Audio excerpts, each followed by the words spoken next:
გაშვილებულ ბავშვს აქ ესეთი პატერნი არ ვარ სასურველი. როდის მქონდა მე ტრამვა. დედაჩემა რომ გამაშვილა თუ მუცელში რომ აღარ უნდა რომ მე ყოფილიყავი. რა საკში არის უკეთესი რომ ბავშვს უთხრათ რომ ის არის აყვანილი? ამან გაგაჩინა და იმან გარჩინა, ანუ ორი უნიშნელოვანი. საქართველოში ესეა, რატომღაც ერთხელ უარყოფილი ბავშვი მეორედაც უარყოფილია. ეს არ აღიარება იმხელა ტკივილია და იმხელა დარდია, ამის დათრგუნვა მოუწევს სულ. წარმატებული ხარ თუ არა შინაგან არ გზნობ, ეს არის ერთი ერთზე აისახება დედასთან აკავშირებით. თუ აკავშირი აქვს არც ცხოვრებასთან არ გაკავშირი. და თქვენ იცოდით რომ ყავდათ ბიოლოგიური დედა? აკადემიაში სწავლობდა ისიც მეც და მე არ ვიცოდი რომ ეს დაიყო, იმან იცოდა რომ ეს მავიყვა. და ესე გიყურებდათ და ვერ მოდიო და მოდი. კაი რა. მოკლედ ისეთ მოხდა როგორც სანტა-ბარბარა სერიალში. უცებ სულ სხვა ბიოგრაფია აღმომიჩნდა.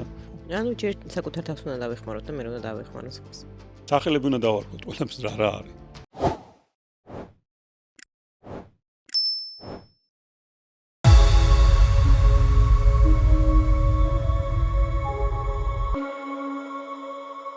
მოგესალმებით, თქვენ უყურებთ პოდკასტ ვეძებ და სანამ ჩვენ სტუმარს ძალიან საინტერესო სტუმარს წარვადგენთ, გეტყვით რომ ჩვენი პოდკასტის სპონსორია კომპანია G-Line. თუ თქვენ ხართ საინტერესებული ონლაინ შოპინგით, მაშინ ეს კომპანია უნდა იცოდეთ, იმიტომ რომ ყველაზე სწრაფად, ყველაზე უსაფრთხოდ და ყველაზე ეფექტურად მოახდენს სწორედ ამ კომპანიის დახმარებით თქვენი სასურველი ამანათის გადაზიდვას ჩინეთიდან, ესპანეთიდან და საბერძნეთიდან. რაც შეეხება ჩვენ პოდკასტს, იწერება პოდკასტ პოინტში და თუ თქვენ გსურთ რომ თქვენი სასურველი პოდკასტი, ინტერვიუ ან ვლოგი ჩაწეროთ, სწორედ პოდკასტ პოინტს მიმართოთ. რაც შეეხება დღევანდელ ჩვენ სტუმარს. როდესაც მე დავიწყე ბიოლოგიური ოჯახის ძიება, ყველა ის ადამიანი, ვინც მას იცნობდა, მეუბნებოდა, რომ მე მასთან უნდა მივსულიყავი, რომ ის დამეხმარებოდა ძალიან ბევრ რამეში. თუმცა წლების განმავლობაში ვერ მოვახერხე მასთან დაკავშირება და ვერ მოვახერხე მის ვორქშოპზე დასწრება. არ ვიცი ეს რატომ მოხდა ესე, მაგრამ ალბათ მაშინ არ იყო დრო და ეხლა დადგა სწორად დრო იმისი, რომ ჩემი ეს ქვეცნობიერი ტრავმები მოვძებნო და როგორღაც დავიწყო მისი განკურნება. თუ რაზე მაქვს საუბარი, ამას გეტყვით ის ადამიანი, რომელთან მისვლაც მე ვერ მოახერხე, მაგრამ სამაგიეროდ მან მოახერხა ჩვენ პოდკასტში მოსვლა. ჩვენი სტუმარია მოგშა ფეიქარი.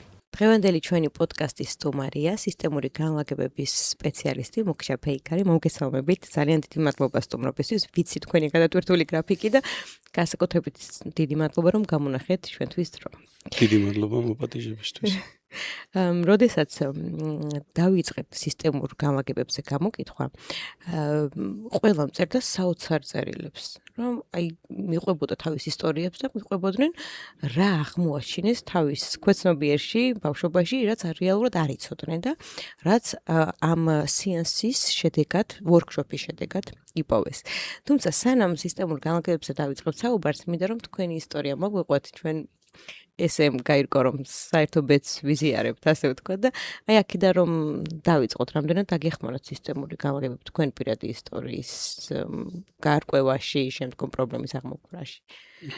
ძალიან ისეთი თემა სისტემური განლაგება 90-იანი წლებიდან ვიცოდი რაც იყო, თუმცა საერთოდ წარმოდგენა არ მქონდა ეს ჩემთან კვეთაში ასე დიდ როლს შეასრულებდა, მაშინ მოგზაურობდი ინდოეთში და მედიტირებდი, მედიტაციები მაინტერესებდა, უფრო თერაპიის მიმართ ვიყავი, ისე ზოგადად უფრო ნეიტრალურად დამოკიდებული.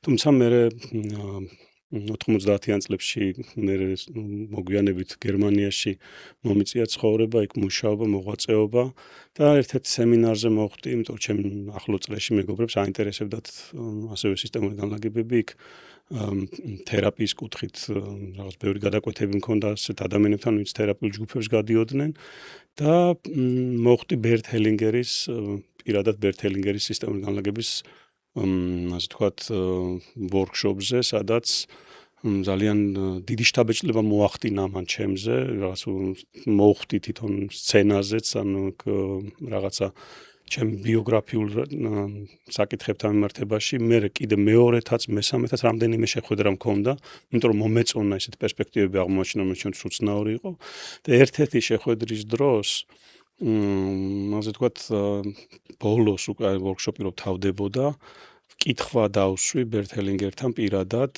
და ეს კითხვა ჩაწერილიც არის ვიდეოზე YouTube-ზე არსებობს ეს დიალოგი მე და მას შორის რომ მე ყველაფერი მაქვს გერმანიაში მეგობრები მყავს სოციუმი რაღაც პროფესია მაგრამ ბედნიერად ვერ გზნობ თავს და მეუბნება საიდან ხარ ამ შორიდან რო ჩამოხვედი მიზეზი რა იყო ნუ რაღაცები მოუყევი იქიდან თქვა რომ როდესაც ადამიანი თავის ქვეყნიდან მიდის ეს იგივეა რომ დედისგან მიდის და ფაქტიურად ზურგი აღარ აქვს ან ზურგი არ აქვს და ეს ნიშნულოვანია რომ შენ საკუთარ ქვეყანასთან კავშირში იყო ანუ მისი ბედის შექმნაში შენი წვლილი ჩადო ეს სიტყვები მაშინ ჩემთვის უბრალოდ ძალიან ლამაზი სიტყვები იყო ნუ გავიგე მოვისმინე გასაგებია მაგრამ ანუ რა დანიშნულება ქონდა ზუსტი ახსნა ამას თითქოს ჩემთვის არ ქონდა ორ კვირა არ იყო გასული ამის მერე რომ ზარი შემოვიდა ტელეფონის და აღმოჩნდა ეს ჩემი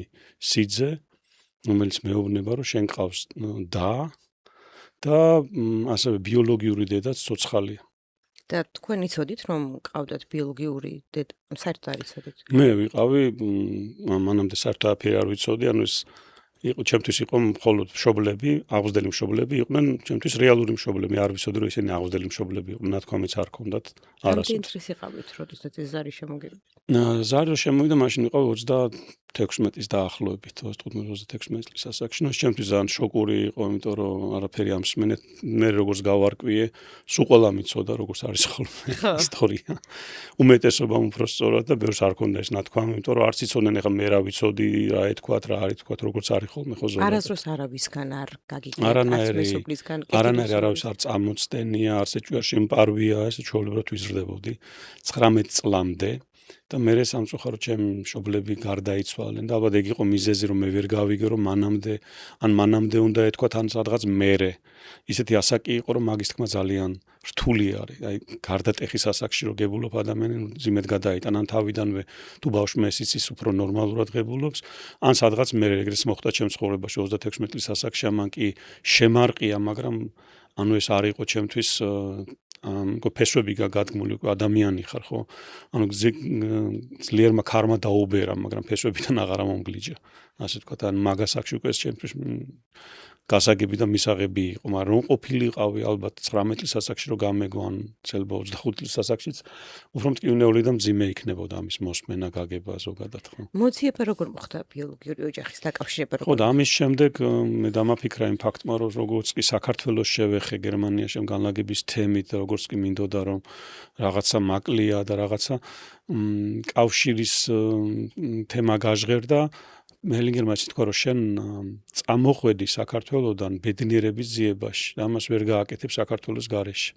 და შენთვის ეს ახალგაზრდა თუმცა ამხელა ძველი ისტორიული ქვეყანა პრობლემებია იქ და პრობლემებიდან წამოხვედი ხო გასაგებიც არის მაგრამ შენთვის ეს თითქოს ახალგაზრდა არ და ეს სიტყვები არ ვიცი იქენ ცალკე ასახსნელი არის იქ რეპრეზენტატორი ვინც იყო ახალგაზრდა რატო იყო ეს ჩემთვის იქ სცენაზე ეგრე გამოჩნდა ყოველ შემთხვევაში და როგორც გავიგე, ჩემი და რომელმაც მთელი ცხოვრება იცის, რომ ჩემი და არის, ჩემზე 2 წლით უფროსი, ანუ ჩემი ტოლი ფაქტიურად ცოცხალია, რომელმაც იცის, რომ მე ვარსებობ, ხო?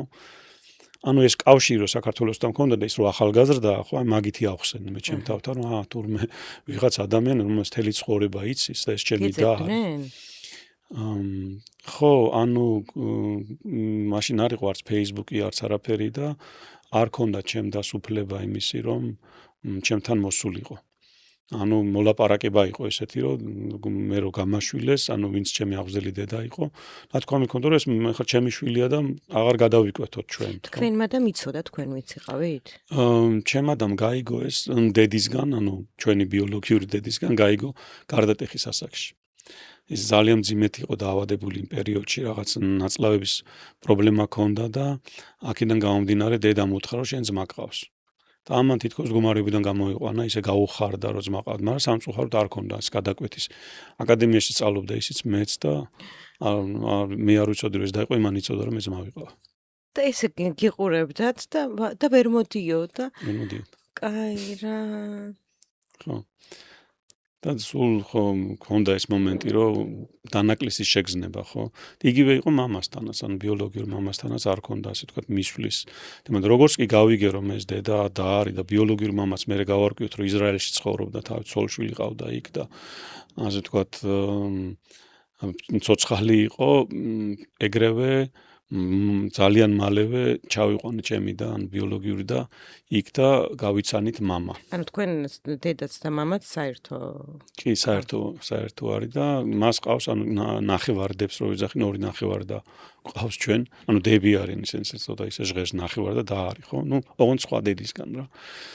და მამაც გავიცანით იქ. ანუ პროსტოდ ჩემმა და თია მიცოდა ეს მამა ნანახიც ყავდა, მე არასდროს არც გამიგიარს ნანახი და მე პირველად ნახე და ასე ვთქვათ ეს გაცნობა მოხდა და ეს მისთვის იყო ასე ვთქვათ მისმა ოჯახმაც არ იცოდა ეს ამბავი, ნათქვამიც არ ქონდა, მოყოლილიც არ ქონდა მისი ოჯახის წევრებისთვის, არც შვილებისთვის, არც მეუღლისთვის. და უცებ როგორც ანუ ჩემმა დამთქვა ისრაელში როგორც აი უცებ ცარო არის მოწმენდილი რომ დაიქუხებსო ესეთი ახალი ამბავია რომ როგორ რა ხდება საერთოდ და ნუ თურმე ძმა ყავს და მოკლედ ისეთ მოხდა როგორც სანტა-ბარბარა სერიალში უცებ სულ სხვა ბიოგრაფია აღმომიჩნდა ვიდრე მეგონა ხო თქვენ შემთხვევაში ამ ფაქტმა როგორი მოქმედა როდესაც გაიგეთ რომ ჯერ ის რომ მოიყავთ აყვანილი ხშირად ვიზახი ხოლმე ჩემი ყოფილი მეუღლე გერმანელი მეუღლე მყავდა და მას მოუყევი ეს ამბავი და აჰა ხალხი რაღაცები თურმე რატო ხდებოდა ანუ გავლენას ახდენს რა თქმა უნდა ფსიქიკაზე მიუხედავთ იმისა რომ არ იცი რაღაცა ხო ეს არ ნიშნავს რომ არ ახდენს გავლენას და ყოველთვის იყო რაღაცა მომენტები რაც ჩემში გარკვეულ შრეზე გარკვეულ დაძაბულობას იწვევდა რასაც ვერ ხვდებოდი საიდან მოდიოდა და ამ ამბის მერე თითქოს რაღაცა შრე დამშვიდდა და ამას ყველა აღნიშნავდა ანუ ჩემს გარშემო რაღაცა ეს ამბავი რომ გავიგო თითქოს აი აჰა გავხსენი რაღაცა ჩემ თავში ხო ნუ უბრალოდ ინფორმაცია კი არ იყო რაღაცამ დამამშვიდა შინაგანად და სისტემურ განლაგებაში თვითონ ეს იხსნება ესე როდესაც სისტემიდან ვიღაცას აშვილებენ ანუ გაყავთ ამ სისტემიდან აქ ძალიან დესტრუქციული რაღაცები ხდება იმიტომ რომ ის ადამიანი მერე იწყებს ურთიერთობების დანგრევას ვინ გაშვილებული რა მხრივ იმ მხრივ რომ მან იცის მხოლოდ სისტემიდან ანუ არ შეუძლია სისტემაში იყოს, არ შეუძლია კონტაქტი. თქვენ თუ გქონდათ ეს შეგრძნება გაშვილებულ ბავშვებს უმეტესობას აქვს ეს რომ არ იცის რომ გაშვილებულია, მაგრამ რაღაცა იცის და ვერ ხსნის ეს რაღაც. ზუსტად ეგ. ხო, აი ამ დროს რა ხდება რა, ქვეც რომ იერად ანგრევს? ხო, ანგრევ ურთიერთობებს. როგორ? როცა შედიხარ ურთიერთობაში საბოტირებას უკეთებ, იმიტომ რომ შენ პირველი ურთიერთობა რაშიც ქონდა ის დაინგრა და მარტო ეგ იცი. ანუ სხვანაირად ვერ აღიქვა, ხო, ანუ თითქმის გამორიცხული ეგ რო არ გააკეთო თუ შენ ამის გაცნობიერებას არ იწყებ ამაზე მუშაობას არ იწყებ ხო თუ არ იცი რომ აყვანილი ხარ ამ დროს ანუ მე მყავდა ურთიერთობებში ხო სამჯერ ვიყავი ქორწინებაში ანუ ეგ ურთიერთობის დანგრევაც აქედან აიხსნებოდა მე მივხვდი ანუ რას ვაკეთებდი მე მივხვდი ამ პატერნს რა ეს იყო ჩემთვის ძალიან ისეთი მაგალითი ამის რომ აი მეთქი საიდან მოდის თურმე სად არის ამისი ფესვი რომ ეს რომ გავიგე მე მივხვდი რომ მე ახლა ძალიან ყურადღებით უნდა ვიყო რომ აი ეს პატერნი რომ მოდის ეს ჩემში ძალიან ღრმად უნდა დაუკავშირდე საკუთარ თავს რომ დამანგრეველი არ ვიყო ანუ არ დავანგრიო ურთიერთობა ხო და ამის მე ბევრი რაღაცები შევცვალე ჩემ თავთან ანუ ძალიან ბევრი რაღაცები ძალიან სხვა პერსონა თუ პიროვნება ვიყავი და ძალიან ბევრი რაღაცეები შეიცვალა თავისთავად თუ დაალაგდა თუ მე შევცვალე თუ როგორც იყო ანუ ბევრი სხვა პროცესები დაიწყო. რა საკში არის უკეთესი რომ ბავშვს უთხრათ რომ ის არის აყვანილი და თუ მშობელი არ ეუბნება შულს რომ აყვანილია და ეუბნება მეზობელი მეგობარი კეთილისმცრული ამ დროს რა ხდება ბავშვის ფსიქიკაში და გარდა ამისა როდესაც მე ვიცი რომ ადამიანია ეს აყვანილი და მას ამას ვეუბნები შეიძლება თუ არა რომ ეს ნაბიჯი ჩვენ გადავდგეთ და ჩვენ თავზე ავიღოთ ამხელად ვირთი. ხო, ეს ჩემი პასუხისგებლობიდან გამომდინარეა ამ ადამიანთან ურთიერთობასთან მიმართებაში, ხო? ანუ კარგი იქნება თუ მშობელი თავიდანვე ეუბნება ამას, ან ძალიან ცუდი არის გარდატეხის ასაკი მაგისთვის, ხო? ან მერეც თუ არის ნათქვამი, ძალიან კარგი არის. მაგრამ მაგალითად მეგობარი ხარ და არ ეუბნები ამას. ფაქტიურად მეგობარი არ ხარ, ფაქტიურად ღალატობ. ეს არის სინამდვილე, ხო? ამიტომ მე არ ვიძახი ეს უნდა გააკეთო თუ ის არ უნდა, მაგრამ ფაქტი რაც არის, ის უნდა თქვა. ფაქტი არის ის რომ ღალატობ. ანუ შენ იცი რაღაცა და არ ეუბნები მას, ხო?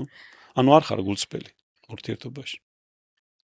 ანუ შენ იცი ის ვინ არის და შენ იმას არ ხომ არ ვიცი წინასწარ მას რა რეაქცია იქნება. იქნებ ძალიან მძიმე რეაქცია. მე არ ვიძახი, რა უნდა უთხრა, მე ვიძახი, რომ შენ მეგობრულობაში ეგ არის ღალატი, ჩვეულებრივად. ფაქტ დავარქოთ სახელი რაც არის. და ეხლა ეს ურთიერთობიდან გამომდინარე, რამდენად შენ ამას ეუბნები, რამდენად ამას შობელს ეუბნები, რომ უთხარი თუ რაც არის, მაგრამ ფაქტი ისა თუ არ ეუბნები, მე მაგალითად ნათესავება მითხრეს, რომ ხო შობლებმა არ გითხრეს ჩვენ როგორ გვეთქვაო, ხო? ხო, ჩემთანაც ესე იყო. ხო, ანუ იმან არ თქვა და მე როგორ გითხრა, პასუხისგებლობას ვერ იღებ, მაგრამ ეს არ გიხსნის იმ ტვირთს, რომ მოღალატე ხარ. ხო, მაგრამ ამ დროს ახლა როგორ ხო, დილემაა ძალიან დიდი, იმიტომ რომ შეიძლება ამას რეაქცია კონდეს და შენ თავზე უნდა აიღო მისი რეაქცია. გააჩნია ურთიერთობის დინამიკას. მე ჩემ თავზე რას ავიღებ, რას არ ავიღებ, ამ ადამიანთან შეიძლება ასე ვიფიქრო, იმ ადამიანთან ისე ვიფიქრო. ხო, ურთიერთობის დინამიკიდანაა გამომდინარე, ანუ ზოგადი წესი მანდ არ არის. ინდივიდუალური რა ურთიერთობა მაქვს, იმ ურთიერთობიდან გამომდინარე უნდა ვთქვა ეს. აი, ჩემი მეგობარი არის აყვანილი. და ვერ ვეუბნები. იმიტომ რომ ცოტა რთული პიროვნება, აი ბავშვობაში ქონდა სუიციდის მცდელობები, მაშინ როდესაც აი რეალურად არ ქონდა ამის პრობლემა, მაგრამ აი ეს გარდატეხის პერიოდი ქონდა მძიმე, რომ აი ღამე დედა რო არ უშვებდა 2 საათზე 16 სეკუნდს გარეთ, ფანჯრებიდან ხდებოდა და ცოტა მძიმედ. ხო და ზუსტად მაგითო რო არ იცოდა. რო არ იცოდა? ზუსტად.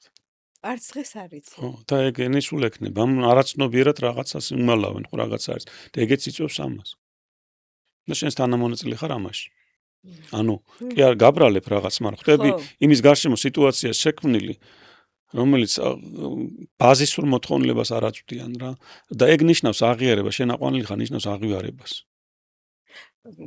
კი, მაგრამ თქვენ არ გაგიგიათ, თქვა და ადამიანმა გაიგრო აყვანილიყო და გაიქცა სახლიდან. ოჯახში იჩხუბა, კონფლიქტი აქვს აღზრდმშობელთან, ამ დროს არაფერი არ დაუკვლიათ აღზრდმშობლებს, მაგრამ აი მაინც აი როგორ მატყუებდი და გაიქცა სახლიდან და დღეს მე მქონდა ეხლა შემთხვევა რამდენიმე დღის წინ დამირეკა აღზრდმშობელმა და მითხრა რომ ჩემი შვილი ამერიკაში ცხოვრობს 84-იანი, ანუ წარმოიდგინეთ 41 წლის არის მისი შვილი და ტესტი გაიკეთაო, ახლა მოვუწყო, მოდი ტესტი გავიკეთო თუ ახლა იცოდა რომ აყვანილი იყო, თვითონ ვერ უთხრა. გააკეთებინა გენეტიკური ტესტი, იქიდან გაიგო ამ გოგომ და მე აღარ მელაპარაკებაო და გეხოცები დაურეკე და შემარიგე მომარიგე შტომ და ძალიან ეს იმისი პასუხისგებლობაა. კი. როგორც იქცევა დასრულია, ხო? კი, ეს დასრულია 41 წლისა. ხო, იმის პასუხისგებლობა იქცევა როგორც პატარა ბავშვი. ხო. ხო. ანუ მე აგაფშუაში არ ვარ. ხო, მაგრამ ხო ჩემი ქმედებიდან გამომდინარე არა, ჩემი ქმედებიდან, ჩემი გულწრფელობიდან გამომდინარე. ხო. ანუ მე არაფერი გამიფუჭებია. მე ვიყავი გულწრფელი, ვთხარი ფაქტი, მას არ შეუძლია ფაქტთან ცხოვრება. უნდა გავითვალისწინო თუ არა ეს მეორე საკითხია, ხო? მაგას ვიძახე, ანუ სახელები უნდა დავარქოთ, ყველაფერს რა არის. ანუ უნდა ვუთხრათ? მე არ ვიძახი რა უნდა გავაკეთოთ. მე ვიძახი, რაც ამ ადამიანთან ურთიერთობაში იქნება გულწრფელი ჩემი მხრიდან, უნდა ვიყო გულწრფელი. თუ არ და მაშინ ვარ მოღალატე და ვიცი რომ მოღალატე ვარ, მეგობარი არ ვარ. მაშინ არ უნდა ჩავთვალო ჩემი თავი მის მეგობრად. ხო, მაგრამ როდესაც მეგობარი ვარ და ვიცი რა შეიძლება რა ქმედება შეიძლება გამოიწვიოს ჩემმა სიტყვამ.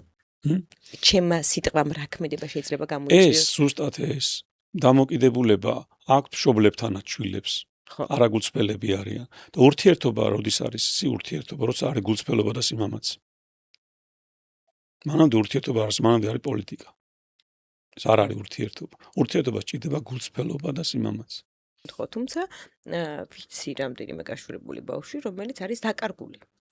აი რაღაც თითქოს თავის ადგილს ვერ პოულობს. რომელმაც იციან თუ არ იციან. არ იციან რომ აყვანილები არიან. ეგ არის მიზეზი. ისევ იგივე. მიზეზი იმის რომ ვერ ჩამოყალიბდნენ. ხო, ეგ არის მიზეზი. ერთ-ერთი მიზეზი. ანუ ავჯახი თავარი მიზეზი, შეიძლება ერთ-ერთი თავარი მიზეზი იყოს, მაგრამ მიზეზს და გავლენას ახდენს ძალიან დიდს.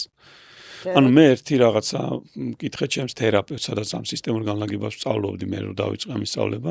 თერაპევტი, რომელიც არის ექიმი, 30 წელი თუ მეტი კიდე, ტრaumaterapიის, სისტემური განლაგებების, მედიტაციების, ანუ ძალიან ბევრი რაღაცები, ძალიან დიდი სპეციალისტი არის, რამატირსა დოიჩია და მეკითხე, მეთქი, როდის მქონდა მე ტრამვა.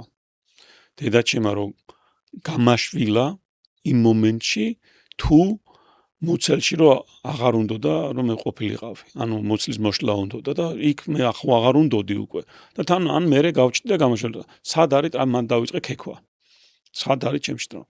რაც ამან მიპასუხა იყო ძალიან გაბრაზებული რეაქცია ჰქონდა. საით იყურებიო? შენზე გადაწყდა რომ უნდა ყოფილიყავი. ეხლა უბრალოდ გაიხედე, გამოიხედე და შეხედე რისი გაკეთება გინდა. ყველაფერი გაქვს. აბსოლუტურად ყველაფერი გაქვს. და ეს რო იქექები, იქით მიზეს ეძებ, რო იწირო არ მიდიხარ, იმიტომ რომ იქ რაღაცა იყო.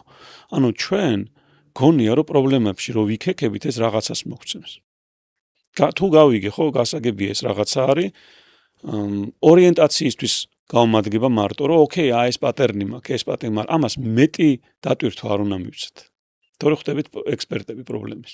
ნობელის პრემიას მოგცემენ, გვაღიარებენ, მაგრამ სინოს ჯარგვეცოდნენ აქედან გასვლა, ანუ ციხის ექსპერტი ხვდები. ხო, მაგრამ ეს ხო პრობლემებში ქექვა კი არა, მიზეზებში ქექვაა და არა. არაფერს არ იძლევა, არაფერს არ იძლევა. აბსოლუტურად არაფერს არ იძლევა. წარსულია დამთავრდა. არ ამთავრებ ამ წარსულს რა. ფაქტია რომ დამთავრდა.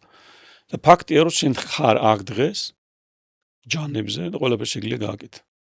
და იმისი ქექვა რომ უკან ჩადიხარ, ანუ ფაქტიურად მაგაზე დგას მთელი ეს ინდუსტრია ფსიქოლოგიის. ხო. ზუსტად. რო დღეს სუდი გაგებით ვიძახი. ხაფანგია ფსიქოლოგიის მანდ. რა კარგია რომ ახსენეთ ეს. და არის, ამიტომ, როდესაც ჩამოყალიბდა უკვე ჰუმანისტური დარგის ფსიქოლოგიები, ნელ-ნელა ჰოლისტური დარგის ფსიქოლოგია, მაშინ მიეცა ფსიქოლოგიას ზოგადად აზრი. იმიტომ რომ მაშინ მიხვდნენ რომ შენ რა რესურსებიც გაქვს, მაგას უნდა მხარდაჭერა და არა პრობლემებს. მოდი ამას ისე გავამახვილოთ ყურადღება რა. ის რომ მე დღეს რაღაცას ვაფუჭებ, ან რაღაცას არ ვაკეთებ, არ ვაფუჭებ და ეს რაღაცა მაგ დახვეული ხელზე რომ ვიცი რა მე დღეს ესეთი იმიტომა რომ ბავშვობაში სადღაც ქვეცნობიერში იქ რაღაცა მამამ ცემა 3 წელს რომ ვიყავი და დღეს ამიტომ ვარ მე ესეთი. ან იმიტომ ვარ ლოთი ასე ვთქვათ ალკოჰოლზე დამოკიდებული, ნარკოტიკზე დამოკიდებული, სხვადასხვა პრობლემას დამოკიდებული, იმიტომ რომ აი 4 წელს რომ ვიყავი, რაღაცა მოხდა ჩემს ცხოვრებაში. ესეა. აი მან ეს სცენარო წარმოვიდგინოთ ხო ხა რა თქმა უნდა არ არის ადვილისათქმელი რომ გასაგებია ადამიანის ტკივილიც მაგრამ აი წარმოვიდგინოთ ვარ მე აქ ჩემი შინაგანი ბავშვი რომელიც გცემდნენ თუ დააკლეს რაღაცები ან საბაზისო მოთხოვნები არ აკნაკ დგას იქ და აქ არის ჩემი მშობელი აღმზრდელი და თიც ვიშვერ ამ მშობლისკენ და ვეუბნები ეს ამ დღეში რო არის შენი ბრალია არც იმას ეხმარება არც იმას არც მე ეს პოზიცია რა დაეხმარება ამას ვეუბნები მადლობა იმისთვის რაც ამას გაუკეთე იმიტომ რომ ამის გამო მე დღეს აქ ვარ და რაც ამას დაჭირდა გასაკეთებელი კიდე რაც აქ ამას აქედან დღეიდან მე მივხედა ესაა სწორი პოზიცია და სანამ ამას არ დავიწყებ self parenting-ს ეძახიან ამას ალბათ self parenting-ი არ შემოდის მანამდე განტევების ვაცი ყოველთვის ვიღაცა იქ რაც აუნა მძიმე იყოს სიტუაცია ზოგჯერ რაციონალურად ობიექტურად მოძალადე იყო და ის იყო და რომ არ უშვებ ამას რომ არ პატიობ თუ არ ამთავრებ ამ წარსულს ეს გავლენას ახდენს იმას ანუ შენ არ პატრონობ შენ შინაგან ბავშვს იქნებ პირიქით შინაგანი ბავშვი უფრო ძლიერია ვიდრე მე ან ვაძლევი ეს უფლებას რომ იყოს ჩემზე უფრო ძლიერი ხო მაშინ ცუდად ყოფილა შენ ისე ცუდი მშობელი ხარ საკუთარი შინაგანი ბავშვის ანუ შინაგან ბავშვს უნდა მიცე ის ზრუნველობა რომ რაც აი კარგი მშობლის გარასაც ისურვებდი ის უნდა მიცე ანუ რაც მოგცეს იმეებმა მადლობა ვუთხარ იმას ამიტომაც ხარ აქ დღეს და რაც დააკლდა ამ საბაზისო მოთხოვნებში ის უნდა გაუკეთო შენ და ეს უნდა ისწავლო ამ შინაგან ბავშვთან ერთად ბავშვობის ტრამვის დღევანდელ გამართლებად გამოყენება, თქვათ მიზანშეწონილიც არ არის. ხო, ნუ თუ გამოყენება ტრამვის გამართლებად ეს ნიშნავს, მე მინდა რომ თვითგვემაში ვიყო, მსხვერპლის როლში ვიყო, რომ ლეგიტიმაცია მქონდეს აგრესიულობაზე. ხო. მაგისთვის ვიყენებ. და თუ მინდა რომ ლეგიტიმაცია მქონდეს აგრესიულობაზე, არ მინდა რომ გავიზარდო. პასუხისგებლობა არ მინდა ავიღო. ანუ აქ უბრალოდ მსხვერპლის როლში ვჩები და ეს არის კომფორტული პოზიცია. მსხვერპლის როლში ყოფნა, იმიტომ რომ ლეგიტიმური აგრესორი ვარ. თორე ისე რომ აგრესორი ვიყო, არ ვიქნები გამართლებული. ამიტომ აგრესიისთვის ლეგიტიმაცია მჭირდება მსხვერპლის როლი. და თანაგზნობა რა არის და ზრდა რა არის, გამოდიხარ ამ მსხვერპლის როლიდან, აღარ გჭირდება ეს. როცა ამის გაცნობიერებს იწყებ რომ აღარ მინდა ეს თამაში რომ მსხვერპლი იყო, გამოვიდე აქეთ, მაშინ შეგიძლია გაიგო რა არისემპათია. შეგვიძლია თუ არა რომ სხვა გამოვიყაროთ მსხვერპლის როლიდან. გადამრჩენელი სინდრომი ქვია მაგას. სხვას ჩვენ შეგვიძლია სიტუაციაში უბრალოდ მაგალითი რო თქვა რა მაგ დახმარების პრინციპების სისტემურ განლაგებაშიც არის ეს უპირობო დახმარება და სისულელი აბსოლუტურად შენ შეგიძლია იმდენი მისცე რამდენიც გაქვს და ის მიიღო რაც გჭირდება თან თუ დედის და მამის როლში შედიხარ იქ პირიქით დამოკიდებულს ხდი შენზე თერაპევტებს რაც ემართებათ ხომ უკეთესი მშობლები ხდებიან ძალიან საშიშია ეგ და ასევე ის რომ მე თუ ეხა შენ მომიყვები მამაზე მამა მოძალადე იყო ან ბაბუაზე რაღაც და მე თუ შენსკენ ვარ აქ და გეუბნები ხო აი ეს მართლა რაც უდი იყო ამით არაფრით არ გეხმარები მე ჩემ გულში იმას უნდა პატიობდე ანუ იმის მიმართ მე უნდა მქონდეს სრული მიმღებლობა და გაგება და ემპათია და მსხვერპლის როლი არ უნდა მქონდეს იმასთან მიმართებში მარტო ამითი დაგეხმარები ანუ ეგ ძალიან ბევრი პრინციპებია დახმარება არასწორად გვესმის და თერაპევტს მით უმეტეს ძალიან ესაჭიროება ამის სწორი გაგება და ძალიან დიდი სკოლები ამისთვის საჭირო და ძალიან დიდი განვითარება ამისთვის საჭირო რომ ეს ამ დონეზე იყოს ეს გასაგები იყოს რა არის დახმარება ზოგადად რა. იმიტომ რომ თუ ადამიანს კიბეს ჩაუწოდებ ის თვითონ ამოა და ისწავლის ამოსვლა რა არის და თუ შენს ჩახტები შიგნით რო ამოიყვანო. ხო, რო ამოიყვანო, არ ჩინ გეხმარება, არ ვერ სწავლობს ის ამოყვანას, ანუ ამოსვლას ვერ სწავლობს, კასტრაცია ფაქტობრივად. არ აძლევ ავტონომიურობის სივრცეს რო განვითარდეს. ეს არის ჩემი ლოიალობა, მგონია რომ კარგს უკეთებ და ამითი პირიქით. ანუ იმას ოქრო შუალედია რა საჭირო, ანუ არც ფეხებზე უნდა დავიკიდო და არც უნდა ჩავყვერო იტყვიან, ხო და ეს ოქრო შუალედის დაჭერა შემიძლია მაშინ, როდესაც მე საკუთარ თავთან შემიძლია ამის გაკეთება, ხო? ანუ ჯერ საკუთარ თავს უნდა დავეხმაროთ და მე უნდა დავეხმაროთ ხალხს. კი ბატონო. მარტივ ლოგიკამდე მივედი. რა არის სისტემური განლაგება? სისტემური განლაგება თავიდან იყო როგორც საოჯახო განლაგება ესე, უფრო მის დამაარსებლად ითვლება ბერთ ჰელინგერი, თუმცა ესე გარკვეულწილად არ შეიძლება ითქვას, რომ ბერთ ჰელინგერმა ეს მოიგონა საიდანღაც ბევრი რაღაცის ნაკრებია. ძალიან ბევრი რაღაცა ფილოსოფიური კუთხიდანაც, ფსიქოლოგიური კუთხიდანაც.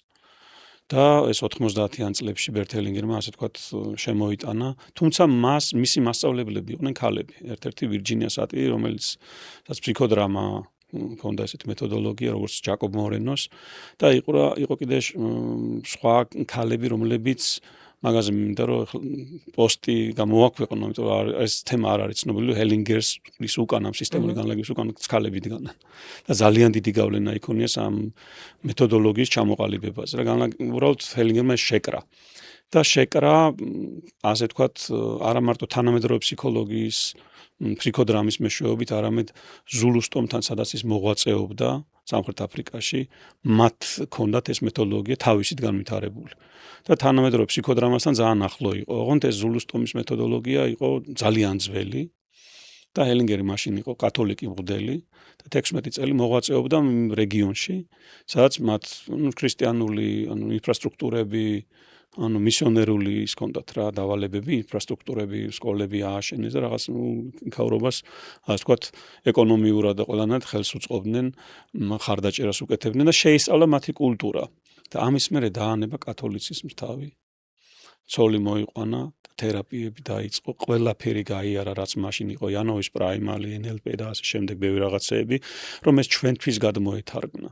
ანუ თქვა რომ ზულუსტომს ისეთი უმაღლესი მორალი აქვს, რომ არც ჩვენ საზოგადოებას ჯერ მაქამდე მისულებიც კი არ ვართ.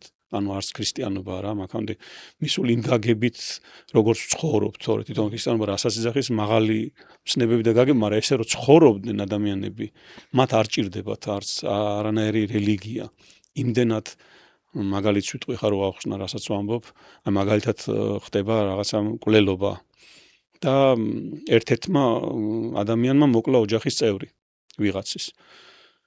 და ეკითხებოდა ჰელინგერი, ამ სიტუაციაში რა შვებ? ჩვენთან რა ხდება საქართველოში? მაქსიმუმ შეიძლება პატიება იყოს, ხო?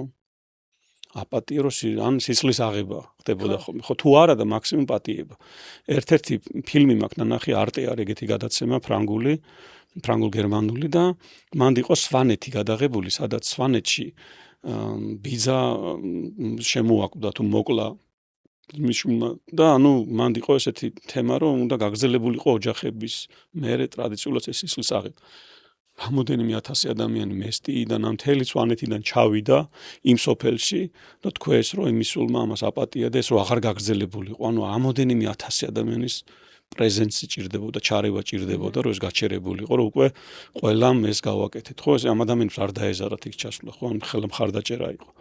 რომ იმისულმა აპატია და ზულუსტომში რა ხდება?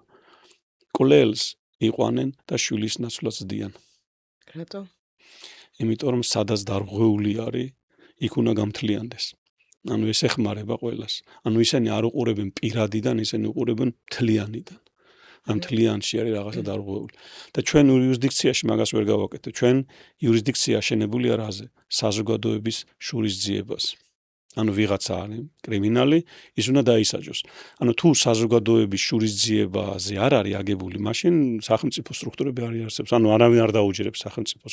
ამაზე აგებული. ანუ სამართლიანობას ვეძახით ამაზე. სამართლიანობა სინამდვილეში არის ხშირ შემთხვევაში ლეგიტიმაცია აგრესიულობას. და სისტემური გამაგებაც ესეა, რომ ერთი ადამიანის მხრიდან არ უყურებთ, არამედ მთელი ოჯახის მხრიდან ხდება პრობლემის. არის რამოდენიმე სინდისის შრეები მანდ, ანუ ინდივიდუალური სინდისი, კოლექტიური სინდისი და უნივერსალური სინდისი. და ეს რასაც დაოიზმი იძახის, ეს დაო რაც არის, ხო, ან დჰარმა რაც არის ინდურში, ფილოსოფიაში ან დაოიზმში. ეს არის სისტემურ განლაგებაში სულიერი სინდისი. რომლისთვისაც კოლექტივი იქნება ეს თუ ინდივიდი იქნება სულ ერთია. ანუ ეს აღარ არჩევს კეთილს და ბოროტს, ამის მიღმა არის. აი ზუსტად გიყვარდეს მტერი შენი არის უნივერსალური სინდისის დონე. მანდ არის. და მანდ ვერ მივდივართ, იმიტომ ჩვენ ჯერ არ აქვს გარჩეული რა არის ინდივიდუალური სინდისი, რა არის კოლექტიური სინდისი. და ამის მიღმა სივრცეს ძნელი გასაგები არის, ხო? ინდივიდუალური მე რო ჩემ თავზე ვფიქრობ, მარტო ჩემ თავთან მაქვს. ასე ვთქვათ, მე ეს მინჭირდება, ხო, კოლექტიურია ვიღაცებს ვითვალისწინებ, უკვე აქ შემოდის დანარჩენი ადამიანები, ხო, და კონფლიქტი ყოველთვის ხდება. თუნდაც იესოს ჯვარცმა რა არის ინდივიდუალური სინდისი და კოლექტიურს დაპირისპირება. ესეთი კუთხითაც რო შევხედოთ, ხო? ინდივიდები, რომლებიც არიან, ასე ვთქვათ, გინდა სოკრატე აიღე, ანუ ძალიან განვითარებულები, იმ მომენტში ცუდად თავდება მათი ბედი ხშირად, ხო? ანუ კოლექტივი ვერ ღებულობს იმას, რაც მასში საუკეთესო და განვითარებულია, პარადოქსია, ხო, პირიქით უნდა იყოს თითქოს, მაგრამ პარადოქსია. ანუ ეს კონფლიქტი აისახება რატომ? იმიტომ რომ კოლექტიური სინდისი ფიქრობს, რომ არ არის სამართლიანი, არის თუ ჩემიანი ხარ, მაშინ ხარ მართალი. ხო. მაგაზე აწყობილი. ანუ მიკუთვნადობა არის უმაღლესი წესდება და არასამართლიანობა. თუ ერთი და იგივე საქციელი რო ჩაიდინონ ადამიანებმა და ერთი კოლექტივის წევრი იყოს, მეორე არა, ამას გამართლებ, იმიტომ რომ კოლექტივის წევრია. ანუ მიკუთვნადობა. ეს პრინციპი ფუნქციონირებს ოჯახურ სისტემაზეც. ანუ ოჯახს რო განეკუთვნები, ხო, აი ეს ძალიან მნიშვნელოვანია ეს მიკუთვნადობა და ვიღაცა თუ არაა მიღებული ამ სისტემაში, ან გარიყული არის, ან გაშვილებული, იმის ადგილს ანაცვლებს ვიღაცა სხვა. ხშირ შემთხვევაში ეგრე ხდება ხო? გაშვილებული ბავშვის ადგილს ბიოლოგიურ ოჯახში ვიღაც სხვა ანაცვლებს? რაღაცით ჩანაცვლდება, შეიძლება ვიღაცა სხვამ ჩაანაცვლოს ამ საქციელით, რომ ის ურთიერთობის დანგრევებს დაიწყებს. ან რაღაც სიმპტომი შემოდის აქ რა. აი ბაბუას ჩაკბეჩიმა ყემალმა შვილიშვილს კვილი მოჭრა მაგაზია ნათქვამი. ანუ ეს ცოდნა ქონდათ მაშინ, რომ ეს ტრანსგენაციული გადაცემა ხდება. და ამას 20 წლის წინ რო გეკითხათ მეცნიერებისთვის, ბიოლოგებს დაგცინებდნენ მაგაზე და დღეს ეპიგენეტიკა უკვე სერიოზულ კვლევებს ატარებს და ეს ეპიგენეტიკურად მართლა გადადის. ნუ შემდეგ და შემდეგ თაობებს ბევრი რაღაცა ცალკე დიდი თემა არის. ანუ ჩვენ ახლა ვეხებით მულტიდიმენსიონალურ რაღაცას. მოდის მაშინ ეს კონკრეტიკა რომ გავაკეთოთ, რადგან ჩვენი გადაცემა მეტწილად არის საზოგადოების თვითშეგნების ამაღლებაზე გაშულებული ბავშვების მიმართ და გამშულებელი დედების მიმართ. რა შეიძლება ამ ვორქშოპზე რომ იპოვოს და აღმოაჩინოს გაშულებულმა ბავშვმა? მე მქონდა რამდენიმე თქვენთან ამყოფ ადამიანთან საუბარი, რომელსაც თქვენთან სეანსზე გარკვია, რომ არის აყვანილი. რამდენად არის ეს, ასე ვთქვათ, შოკი და მისაღების, რომ მე მივდივარ სეანსზე რეალურად, იმიტომ რომ რაღაც პრობლემას ვეძებ და იქ ვიგებ, რომ ვარ აყვანილი. არ არის რთული ამ ბავშვისთვის? ანუ ვიგებ არა, ეს არ არის, როგორ თქვა, ეს არ არის რაღაც ესეთი დეტექტორი, რომელიც ზუსტად ასკანირებს და ფაქტებს ვაშუქებთ, თუმცა ზოგ შემთხვევაში მაგაზე უარესიც არის. ხო. ანუ იმის იქითაც გადის. ანუ ისეთი სიტყვები გაჟღერებულა, ესეთი ინფორმაციები გაჟღერებულა სეანსის დროს, რომელიც შეუძლებელი ადამიანმა იცოდეს. ანუ ვინც როლში შემოდის, ადამიანები ირჩევიან სცენა ესე. მოდით, აი ამაზე, მაშინ ჯერ ამაზე ვისაუბროთ, რა ხდება ვორქშოპის დროს? რომ მაყურებლისთვის გასაგები იყოს, ვინც არ არის დამყოფი თქვენთან. ხო, ანუ როგორც ვახსენებ, ფსიქოდრამა, ხო, ეს ერთ-ერთია ფსიქოდრამისგან განსხვავება ისა, რომ აქ როლებს არ თამაშობენ, ანუ როლების წარმომადგენლები არიან. ანუ რამდენიმე ადამიანი როლის თამაში არის ის, რომ თქვათ, ინსცენირება ხდება. ანუ მოდი დედაჩემი, მამაჩემის და აი ჩემ ოჯახში ეს და ეს ხდებოდა და მოდი ახლა ეს ინსცენირება გავაკეთოთ ამისი რაც ხდება ჩემ ოჯახში. ეს არის ფსიქოდრამა. აი მაგალითისთვის რომ ავიღოთ, შეიძლება რომ აი ამ ფსიქოდრამის დროს განვითარდეს ესეთი მოვლენა, მე, ჩემი ბიოლოგიური დედა. ჯერ არ ამიხსნია, კაი, ეს იყო ფსიქოდრამა. კაი, მოდი. ფსიქოდრამა იყო და განლაგება არ არის ინსცენირება. ანუ განლაგების დროს მე სცენას კი არ ვდგავ, რაც სახში ხდებოდა. უბრალოდ ეს ადამიანები როლებში შემყავს და ეს ადამიანები თვითონ იძახიან რა ხდება მათში. ანუ ფაქტიურად მე გადმოვცემ როლში რა ხდება და როლის ექშენს არ ვაკეთებ. და აქაა ძალიან დიდი განსხვავება. როდესაც დედა მაგალითად თავის შვილისკენ უნდა წავიდე იძახის, იმიტომ რომ შვილს უნდა მივხედო, ეს არის ინსცენირება, მაგრამ როცა ეკითხებდი ეს მოიცადე რა გამოძრეს მოტივაცია, იმიტომ რომ მოწყენილი ვარ, იმიტომ რომ დაძაბული ვარ. ეს არის რეპრეზენტაცია. ანუ თავის თავზე საუბრობს, თვითონ რასაც ასე ვთქვათ განიცდის, ხო და აქ სულ სხვა რაღაცები ხდება, რასაც ქვია რეპრეზენტატორი, ფსიქოდრამისგან იმითი განსხვავდება, რომ რეპრეზენტატორი ანუ წარმომადგენელი ამ როლის უბრალოდ აღწერს თავის მდგომარეობას და ძალიან უცნაური ფენომენია რეპრეზენტაცია თვითონ, იმიტომ რომ ზოგადად მე ამ როლში ისეთი რაღაცეები შეიძლება არ გავაკეთო, ან ისეთი რაღაცეები შეიძლება არ მომივიდეს ის განცდები ან შეგრძნებები, აზრები, რომელიც ჩვენთვის ჩვეულია. ვინ შეიძლება რომ იყოს რეპრეზენტატორი? ნებისმიერი ადამიანი, ვინც ვორქშოპს ესწრებს. რამდენი ადამიანი ხდება ამ რეპრეზენტატორის როლში? სცენა რამდენსაც მოითხოვს, ეს შეიძლება იყოს 2, 4, 6, ну საშუალო სტატისტიკურად რო თქვა განლაგებისთვის, სადღაც 5-7 ასპექტი და როლი. ერთმანეთის უცხო ადამიანები? ერთმანეთის უცხო ადამიანები. აი, მაყურებლისთვის უფრო მარტივი აღსაქმელი რო იყოს, აი, რა ხდება ამ ვორქშოპის დროს? დგას ერთი ადამიანი, მაგალითად მე დგავარ, რომელიც ვარ გაშულებული და უცხო ადამიანები ამ დროს არიან ჩემი ბიოლოგიური ოჯახის წევრების რეპრეზენტატორები? ანუ შეიძლება ვიღაც უცხო ადამიანი გახდეს დედა ჩემი ამ დროს? ხო, მე თვითონ ვირჩევ. ხო. ვინ ითამაშებს ამ როლს, ან ვინ იქნება ამ როლის წარმომადგენელი. მაგრამ თემა აუცილებელი არ არის, რომ მე მაგალითად თქვა, დედა ჩემი იყოს, ან მამა ჩემი იყოს, შეიძლება ასპექტი შემოვიყვანოთ აქ. ანუ თვითონ ფაქტი გაშვილების. ან შეიძლება რაღაცა თემა გამოვიტანოთ. ანუ შეიძლება ადამიანი წარმოადგენდეს რაღაც ასპექტს, სიმპტომს წარმოადგენდეს. ან დაავადებას ან რაღაც ორგანიზმის, ან ორგანოს, ან გულს, ან რაღაც განლაგება სისტემური, იმიტომ რომ რაც კი რამე სისტემური არის, ოჯახით სისტემა, ორგანიზაციის სისტემა, ჩემი ორგანიზმის სისტემა. ნებისმიერ რამეზე შეიძლება განლაგების გაკეთება. ანუ ეს ნიშნავს, რომ ჩვენ ამას ზემოდან უყურებთ, თითქოს მეტაპოზიციიდან უყურებთ, რომ როგორ არიან ეს ასპექტები ერთმანეთთან დაკავშირებული. რასაც ჩვეულებრივად გონებით ვერ ახერხებ. ანუ უბრალოდ აზროვნება არ არის ამისთვის საკმარი. აი ეს რა მდგომარეობაა ამ დროს? ამ დროს შეიძლება ყველაზე უფრო ფსიქოლოგიურად რო ახსნათ, ეს არის ლაითი ტრანსის მსგავსი მდგომარეობა, ლაითი ტრანსის მსგავსი მდგომარეობა. ყველა ტრანსშია, ვინც არ არის ეს ღრმა ტრანსი, ლაითი ტრანსი, ნიშნავს ყველაფერს აღიქვავ, მდგონება არის ლაით ტრანსში, მაგრამ შენ ცნობიერება სრულიად საღი. ანუ ინტუიციური აღქმა გაქვს, აღქმა უფრო მეტი გაქვს ვიდრე ფიქრი. და ყველა ტრანსშია ამ ვინც მონაწილეობს? არა, აი ისევ მიძახ, ეს არ არის ტრანსი, ლაითი ტრანსი და იქ ვინც სცენაზე არიან, გარკვეული ველი იქმნება და ეს ასე ვთქვათ საგზნობია, ხელშესახებია რა. ძალიან ხელშესახები ხდება რაღაცა ხო არის. აი თეატრში ხო ყოფილი ხარ, თეატრში სცენა იდგება. აი სცენა ხო დაძაბულია და რაღაც. აი ეს არაფერი არა იმასთან შედარებით. ხო, წარმოვიდგენია. იმიტომ რეალური ცოცხალია იქ რაც ხდება. და თეატრში არაა ცოცხალი, დადგმულია. აი ეს განსხვავება ცოცხლად ხდება რაღაცა რა. ამ დროს სრულიად უცხო ადამიანი როგორ შეიძლება რომ ჩემი ისტორიას ყვებოდეს?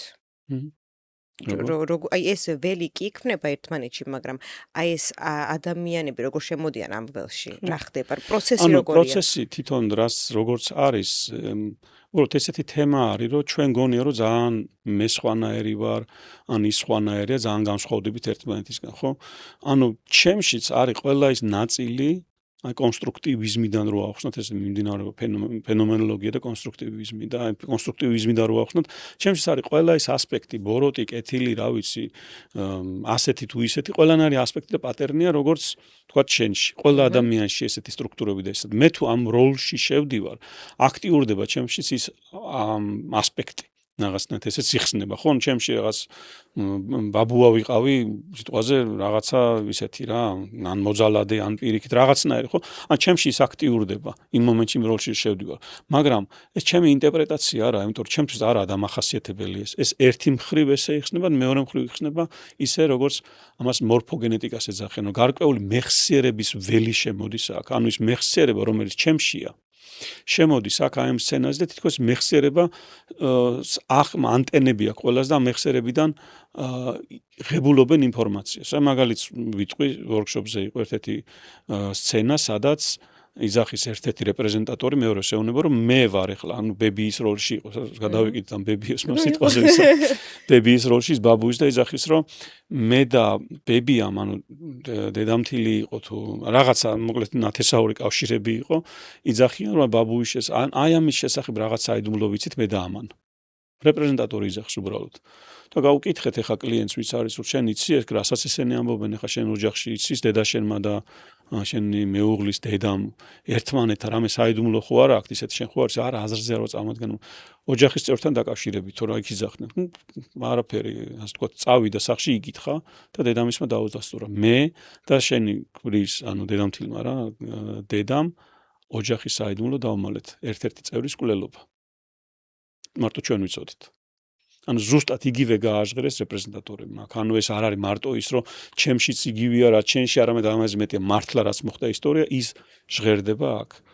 რო იტყვიან გერმანული სიტყვა არის ეგეთი beängstigend. საშიშია. სიმართლეა. სიმართლე რამდენად შეიძლება მე ესეთ მარტივი მისაღები იყოს. ანუ იმ ველში ის ამოდის ის მზაობაც გაქვს. მართლა? შენ არ დაუშვებ, ანუ არასდროს არ ხდება იმაზე მეტის, და რაც უნდა შენთვის შოკირებადი იყოს, რაც უნდა შენთვის ის იყოს, ეს ყველაფერი ტრანსფორმაციაში გეხმარება. ანუ რაც იქ მომხდარა, ყოველთვის ყველაფერი არის ყოველთვის ზრდის, ანუ შენში მზაობა იყო და ამიტომაც გაჟღერდა ეს. და ხშირად არის ხოლმე რომ თემები მხოლოდ იქამდე მიდის და ამის მერე აღარ ჩანს. ანუ თითქოს აი ველი ბლოკავს, ამიტომ არ შეიძლება ეს ინფორმაცია რომ ვერ დაეჯაჯგურები ამას. ანუ არასდროს არ ხდება რაღაც გადაჭარბება. რა შეიძლება გაშულებულმა ბავშვმა გაიგოს ვორქშოპის დროს?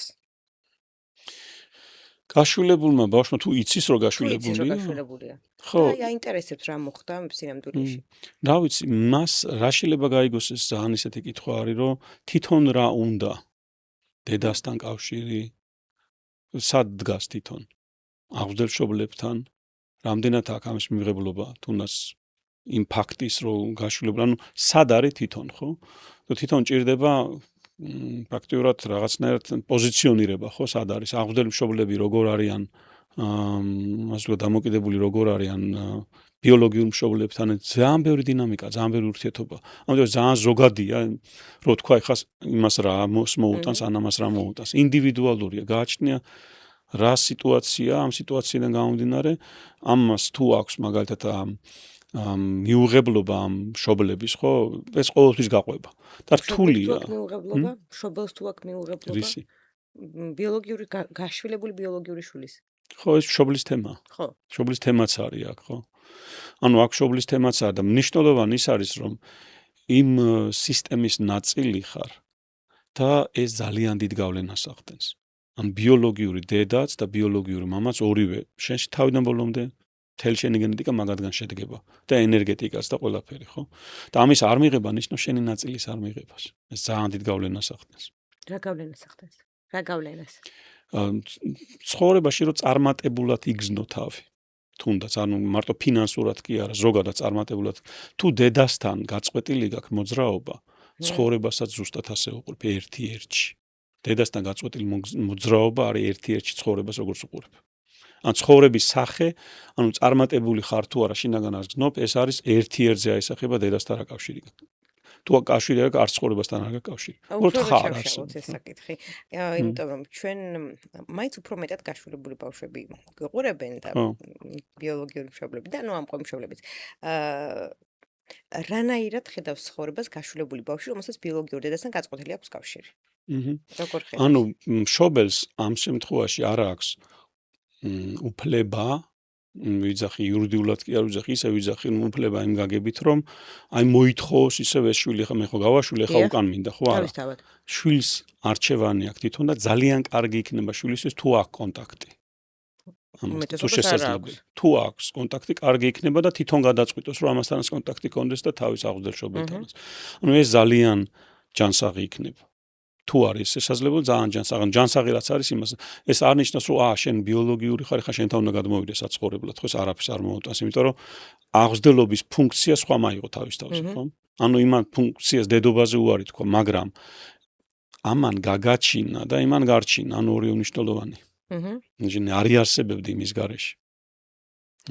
და თუ რაც არ უნდა იმას გადაწყვეტილება მიიღო შენთვის რომ დაბადებულიყავი. ესაა ძალიან მნიშვნელოვანი. ან შენთვის მოხდა დაბადება, გადაწყვეტილება შენ უნდა იარსებო. ხო. და თუ გაწყვეტილი აქვთ ურთიერთობა ბიოლოგიურ ოჯახთან, ზოგადად ხო იცით საქართველოში ესეა, რატომღაც ერთხელ უარყოფილი ბავშვი, მეორედაც უარყოფილია. არ უნდათ ბიოლოგიურ მშობლებს შვილის მიღება, იმიტომ რომ ოჯახები ყავთ წვენიათ, რომ იქ მარმა არ გაიგო შვილებმა არ გაიგონ, რომ მოდის ხაც ეს ნაბიჯი ეს გადაწყვეტს. ყველაფერი ძალიან დიდ გავლენას ახდენს. ძალიან დიდ გავლენას ახდენს ყველაფერს. ანუ ეს დისჰარმონიებია. თვითონ გაშვილებაც უკვე დარღვევა, ხო, ველიდან გაკყავს. თუ მაგალითად გაშვილებულია და სადღაც ახლო ნათესაობაში, ოღონდ ეს ცხადია და არა დამალული, ეს ნორმა არის. ეს ნორმალურია ხდება ხოლმე. თუ დამალული არის, თქვა თან ვინ როლები და ბავშვმა არის ვინ არის და სისტემიდან გასული, ამას კიდევ უფრო დიდი გავლენა აქვს, მაგრამ რასაც ამბობ ეხლა რომ მაგალითად აი იმას არ უნდა რომ ეს იცოდეს, ეს დამალვები ყველანაირად გავლენას ახდენენ. ეს არაგულწრფელობა ყველანაირად გავლენას. ეს ნიშნავს რომ სისტემის წევრია ვიღაცა და არა აღიარებული და მის ადგილს ვიღაცა ჩაანაცვლებს. და თვითონ ეს როდესაც ამ სისტემიდან გასულია ეს ადამიანი, ამ დროს რა ხდება მის ცხოვრებაში? მისი არჩევანი ხო არ იყო ხშირ შემთხვევაში. ანუ არავის არ უკითხი, ანუ იმის სისტემაში მას ადგილი აქვს. ანუ ვინც იყო ბიოლოგიური დედა, იმის სისტემაში შვილი ხო არის, ის შვილი აღიარებული არ არის, ხო და ის გავლენას მოახდენს მის ცხოვრებას. ანუ მის შვილებზე შემდეგში. რასახის და ეს არაღიარება იმხელა ტკივილია და იმხელა დარდია, ამის დათრგუნვა მოუწევს სულ. ამის ანუ კედლის დაყენება, ხო? ემოციურად არ ექნება ემოციური კავშირი, არაფერთან ვერ დაშვილებით ნააბორტალი, ანუ აბორტს რო იკეთებენ, ისენის კი სისტემის წევრებად ითვლებიან.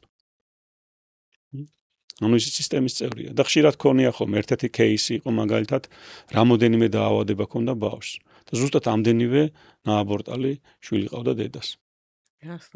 ხო და სისტემა განლაგებაზე ესე იგი ეს ნააბორტალი ბავშვები დავაყენეთ და დედმამა დავაყენეთ და უნდა შესულიყვნენ მათთან. რეპრეზენტატორები არიან გული წავიდათ. ხო. და რო ძალიან მძიმე იყო და სანამ არ მოხდა და ბავშვებს იქ არ აქვს განკითხვა მშობლებს. მიუხედავად იმისა, რომ ისინი გადაწყვიტეს, რომ არ ყოფილიყვნენ, მან ხდება შერიგების საუბარ და დიალოგი, რომ მაპატიე, მე ზოგადად ძალიან ზოგად რაღაც ვიზახი. ხო. მე უბრალოდ ჩემი თავი ავირჩიე, იმიტომ რომ ან მე, ან შენ უნდა ყოფილიყავ. და იგი გადაწყვეტილება, ხო ეს ადვილისათქმელი არ არის, ხო? და აქ რო შედიხარ ამ სისტემაში, რო შედიხარ უკვე ეს ნიშნავს, რომ აღიარე შენ რო ისინი შენი შვილები არ მათაც ადგილი უნდა კონდეთ შენ გულში. ეს აღიარება და მიმღებლობა რო ადგილი აქვს, ზოგჯერ არის ხომ მშობელი უმალავენ ამ წინა ან ბავშვს ან მოშვილს, ან იმას რომ არის ამაებმა გავლენა არ მოახდინონ ეხა ჩემ შვილს. ხო. და მაგითი პირიქით ხდება, ანუ ისინი სისტემის ნაწილი მორჩა. არ აინტერესებს სისტემას შენ როგორ გადაწყვეტა პოლიტიკა შენ იმაში. ის გავლენას ახდენს წევრია, ანუ მან თავის კანონზომიერებები არის. იერარქია, ანუ წინ ვინც იყო იმას აქვს უპირატესობა, ამიტომაც ბაბუას მოჭრის რომ შვილი შვილს ევალება და არა ბაბუას, ანუ ეგეთი იერარქია გარკვეული. მიკუთვნადობა, ანუ ვინც სისტემის წევრი არის, ყველა თანაბარი უფლება აქვს მიკუთვნადობის, შენ თუ დაყოფას დაიწყებ დისჰარმონიების შემონის ოჯახში. ანუ გარკვეული კანონზომიერებებია, რომლებიც დარღვევას დისჰარმონიას იწვევს. როდესაც ამ სისტემიდან გამოდის გაშვილებული ბავშვი, მაგრამ შემდგომ პოულობს ბიოლოგიურ ოჯახს. ამ დროს რა ხდება? ძალიან კარგია თუ პოულობს და ძალიან კარგია მათ შორის თუ ურთიერთობა შედგება. ანუ ბრუნდება უკან? აღიარება ხდება, ხო მიმღებლობა ხდება და დაკავშირება ხდება. ჩემ შემთხვევაში ეგრე იყო, ხო მე დედა გავიცანი, დაგავიცანი, დიშვილები გავიცანი, აღვადგინე ეს და ძალიან მნიშვნელოვანი იყო ჩემთვის. ანუ საქართველოსთან დაკავშირებაში ზოგადად ალბათ სხვანაირად არ მოხდებოდა დაკავშირება. და ამ შემთხვევაში გაშულებული ბავშვი აღზრდილი მშობლების ამ სისტემაში არის? იქიდან გამოდის ისინი და აქ სისტემის ბრუნდება თუ ნაწილები ორივეში არიან. ერთდროულად? ნებისმიერი ადამიანი, რომელიც სიკეთეს გაუკეთებს სისტემას, ან სიბოროტეს სისტემის წევრი ხდება. ორივე შემთხვევაში. ბონდში შემოდის, ანუ კავშირში შემოდის. აჰა. ანუ აი პლელის და მსხვერპლის ასე ვთქვათ დინამიკაც ეგეთი ისინი არიან ძალიან ღრმა კავშირში ერთმანეთთან. ან მტერი და ვინც არის მტერი, ხო ის სინამდვილეში შენთან ძალიან დიდ კავშირში არის. ანუ ეს იმიტომ რომ უნივერსალურ სინს არ აინტერესებს ის კეთილი და ბოროტი მის კავშირზეა. კავშირს უყურებს ხოლმე და კავშირი დაკავშირებული არის შენთან, ვინც ძალიან ცუდი რაღაცა გააკეთა, ან სისტემას ცუდი რაღაცა გაუკეთა, ან პირიქით ვინც ძალიან კაი რაღაცა გააკეთა. ამ შემთხვევაში აღზრდილი მშობლებმა კარგი რაღაცა გააკეთა, სხვა გზარდეს. ანუ ეს სისტემის წევრები არიან მაგ შემთხვევაში. ცოტა ეხა ისეთი კითხვა უნდა დავსვა. მაგრამ მაინც რამდენად ითვლებიან უმადურებად გაშულებული ბავშვები, როდესაც იწყებენ ბიოლოგიური ოჯახების მოძიებას? უმადურებად ვის მიმართ? აღზრდილი მშობლების მიმართ. არ გაგიგიათ საქართველოში ძალიან ხშირია ესეთი რაღაც, რომ აი შენ ხარ უმადური, იმიტომ რომ ეძებ იმას, ვინც ეს ამ აღზრდილი მშობლის შინაგანი ბავშვის ასე ვთქვათ დაუმუშავებელი საზოგადოებაც ხო ესია მეტად. ხო, საზოგადოება არ ნიშნავს, რომ განვითარებულია ამ ხრივ. ეს ძალიან საწყენი არის, იმიტომ რომ იმ ბავშვს უფლება აქვს თავისი ბიოლოგიური მშობლების თან კონტაქტის და ეს უფლება არავის არ აქვს, უფლება ამის წართმევის, არც აღზრდელ მშობლებს. ეს თვითონ უნდა გადაწყვიტოს მე ვისთან როგორ იქნება. ანუ ეგ ხშირად არის აღზრდელ მშობლებს და იმას დავანებოთ, დედ-მამას შორის არის. შორს რატომ მივდივარ? მამასთან კონფლიქტი აქვს დედას და შვილს იყენებს ფარად მამის წინააღმდეგ, ხო, აქაც დამთავრდა. და შვილის არა აქვს უფლება მამისკენ წავიდეს. და აქ რა ხდება? აქაც დარღვევა. შვილი არაცნობიერად მამის აგენტი ხდება. და ცნობიერად დედისკენ. და ეს არაცნობიერი აგენტობა შეიძლება სიმპტომებში გამოიხატებოდეს. ან იმის ხასიათებში, როგორც მამას აქვს. დისბალანსები, ანუ სად უნდა დადგეს ბავშვი უნდა დადგეს შუაში, თანაბრად და ბავშვმა უნდა თქვას, რომ მე მაქვს უფლება, რომ არჩევანი არ გავაკეთო თქვენ შორის. ეს მისი უფლებაა. აქაც ირღვევა, ხო, გაშულებულს დედ-მამას შორის ირღვევა. ამ პირიქით, დედისკენ გარბის და კოალიციას მამასთან ქმნის. ბევრნაირი დინამიკა არსებობს. ან იქ ბებია ქმნის სტრატეგიას, შვილიშვილთან, ტრიანგულაციებს ეძახიან. ბევრი ესეთი ყველაფერი ეს, ანუ არაცნობიერი თამაშები არის, რაც დისარმონიას იწვევს და რაც მე სიმპტომებს იწვევს, რაც პრობლემებს იწვევს და ასე შემდეგ. ყველა შრეზე. მინდა რომ შევეხოთ დედის კარმას. რა ხდება ამ დროს, გადადის თუ არა ბავშვზე, გაშულებულ ბავშვზე დედის კარმა და სულ მაინტერესებს ხოლმე, რომ აი ცოდვები გადადის, რომ ოპერაცი ცოდვები გადადის. ვისი ცოდვები გადადის, ბიოლოგიურის თუ აღზრდელის? მე არ განსაზღვრავდი ცოდვას და კარმას, იმიტომ რომ კონცეპტები არის. არა, ამ შემთხვევაში კარმაზე რომ ვისაუბროთ, რომ ვისი კარმა გადადის, რომ კონცეპტები არის. მე ვიტყოდი უფრო ნეირობიოლოგია რასაც ამბობს, ანუ ბავშვი რო ჩდება დედის ორგანიზმიდანაც იმაში ნაწილები გადადის. ანუ ორგანიზმის ნაწილების გადადის, ენერგეტიკას გადადის. ანუ ბევრი რაღაცა გავლენას ახდენს მამისგანაც, არა მარტო დედისგან, იმიტომ ეს ორივესგან შექმნილია. ანუ პროგრამები გადადის, მათგან გენეტიკური პროგრამები გადადის და ეპიგენეტიკური. და რაც არის ეპიგენეტიკური, ეს ნიშნავს იმას, მაგალითად მე ლექსებს წერდი. და ჩემი აღზრდელი მშობლები არც ერთი არ წერდა ლექსებს და რო გავიცანი ბიოლოგიური მამა თურმე ისიც ლექსებს წერს. ხო? ანუ გენეტიკა ხო გავლენა აქვს ამას, ანუ გინდა რომც არ ვიცნობდე, მაინც ამას გავლენა აქვს, ეს ჩემზე ახდენს გავლენას, ხო? უბრალოდ ესეთი და ანუ მარტო ეს ხო არ არის, ბევრი რაღაცა შეიძლება კიდე მოყვებოდეს. არაფერს არ ვსვლის იმ ხრივ, თუ მე გაშულებული ვარ და ეს ჩემზე რაღაცა გადმოდის, შეიძლება არც ვიყო გაშულებული და ბიოლოგიური მშობელი მყავდეს, ჩვეულებრივ იქ იყო და იქაც გადმოვიდეს და იგივენაირი პრობლემები მქონდეს. ანუ ეს ფაქტი არაფერს არ ცვლის. ეს ფაქტი არ აუმჯობესებს ან არ აუარესებს ჩემს მდგომარეობას. იმიტომ რომ გავლენა მშობლის როგორც ასეთი ინტროექტი რაც არის. საჭირო არის რომ ეს გავლენებიდან გამოვთავისუფლდეთ თუ გვინდა რომ ინდივიდუალიზაცია განვიცადოთ და გავლენებიდან გამოთავისუფლება გვაძლევს მე საშუალებას რომ რეალურად დაუკავშირდეთ.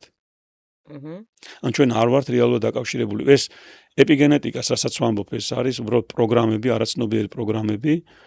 მაგალითად გენეტიკურად შეიძლება ისე ბაბუას რომ მივადგეთ ძლიერი იყო, მაგრამ ცხოვრებაში მოუწია ომის გადატანა რაღაცა და ამან დათრგუნა და სტრესები და შფოთები ჰქონდა, ხო? და შვილი და შვილიშვილების შემდეგ თაობებზე ეს აისახება. მას მოყვება შფოთვი მიუხედავად იმისა, რომ მას არ გადაუტანია ომი. ამ შვილიშვილს ფოტან გავლენას ახდენს ეპიგენეტიკურად ის იმაზე, ხო? და ამის რეპროგრამირება შეუძლია შვილიშვილს. ანუ ამ გამონათქვამში ზუსტად, ხო? ამ გამონათქვამში არ ჩანს, ბაბუა და შვილიშვილის გამონათქვამში არ ჩანს ის მხარე, რომელიც ცნობიერია. აქ ხო არაცნობიერ დინამიკაზეა მითითება. და ცნობიერ მხარე ის არის, რომ ბაბუამ შეიძლება სახლი ააშენა, შვილიშვილი ხა შიგნით ცხოვრობს. ანუ რა კარგი რაღაცაც გაუკეთებია, ხო? ანუ გენეტიკურად მე შეიძლება ძალიან ბევრი კაი რაღაცები წამოვიღო, მაგრამ რაც არ მინდა რომ წამოვიღო, ეს იმათთან უნდა დავტოვო. როგორ და მე ლოიალობიდან უნდა გავთავისუფლდე. სანამ მე სისტემის ლოიალური ვარ, მანამდე მე მექნება ეს ტვირთი. და თუ მე დედის ტვირთს ვატარებ, ან მამის ტვირთს ვატარებ, დედას არ ზრდის ეს, და არც მამას. და არც ჩემის ატარებელი, ყველამ თავის ტვირთი უნდა ატაროს. რა პრობლემები შეიძლება შეექმნას უკვე, როდესაც გაიზრდება ადამიანს, რომელიც იყო თავის დროზე დამალული და მიჩქმეული, აი აკრული მუსით რომ დადიოდნენ ქალბატონები და არ უნდათ, აი ამ დროს თვითონ როგორ ხდება? ერთ-ერთი მაგალითს ვიტყვი, ერთ-ერთი ის იყო ჩემი მახლობელი, რომელსაც უნდა განლაგება ჩემთან გაეკეთებინა, იმიტომ რომ იძახდა, რომ ჩემი და სულ მეჩხუბება. ვერ გავიგე რაზე მეჩხუბება და ეხა ქონებაზე გვაქვს რაღაც მემკვიდრეობაზე მიდგა საქმე და არ ვიცი ეხა არ მენდობა რაღაცეებში და ვერ მოვილაპარაკეთ იქნებ რაღაც განლაგება გავაკეთო რა ვიცი ბავშვობიდან მერჩის და ეხლა მით უმეტეს მოდი გავაკეთოთ განლაგება და განლაგებას დედამისიც გამოვიყვანეთ და დედამისი როგორ გაიზარდა მეთქი და ნუ ბებიამ ეს ბავშვი გაზარდა დამალულად ანუ როგორც არაკანონიერი შვილი იყო, ანუ კანონიერი იმ გაგებით, რომ ცოლფრობიდან არ იყო და ეხა გერმანიაში 50-იან წლებში მაშინ და ნუ ბავშვი დამალეს, სანამ რა ვიცი რა 8 წლის ან 9 წლის არ გახდა, მანამდე სხვა ბავშვებს არ იცნობდა. და მერე გამოაჩინა დედამ, ხო? და ფაქტიურად არასოდეს არ გაუპროტესტებია ბავშვს, ბავშვი თავის თავს აბრალებს ამას სულ. თუ ბავშვი არ იტყვის, რომ დედას ახლა თერაპია გასაკეთებელი და არ იცის და ამიტომ არა, თავის თავს აბრალებს. ქვეცნობიერად ოღონდ. არა, ქვეცნობიერად, ცნობიერად. თავიდან ბოლომდე თავის ბავშვს აქ უპირობო ლოიალობა მშობლის მიმართ, იმიტომ თავის თავს სამყაროს ცენტრი გონია უფრო და ჩემს გამოხდება ყველაფერი. ამიტომ თავის თავს აბრალებს არ გამოხატავდა პროტესტს. ანუ დედის მიმართ, ხო, მორჩილი იყო და ანუ რადგან მე დავმას არ ვარ ღირსი. ჩემი ბრალია, ჩემ გამო მოხდა რაღაც, მე ვარ დამნაშავე. და სინამდვილეში ამაში ხო არის მეორე ნაწილიც, რომელიც აპროტესტებს ამას, რომელსაც ძალიან გაბრაზებულია იმაზე, რომ არს გამოამჟღავნეს არს. და ეს ნაწილი აიღო მისმა შვილმა თავის თავს. ბრაზია ნაწილი დედის ლოიალობის გამო. ანუ ის თავის დედის ლოიალური, ეს თავის დედის, ანუ ლოიალური ბავშვი ხდება დედის ტრაუმის მიმართ. და ოღონდ პროექცია ქონდა თავის დაზე.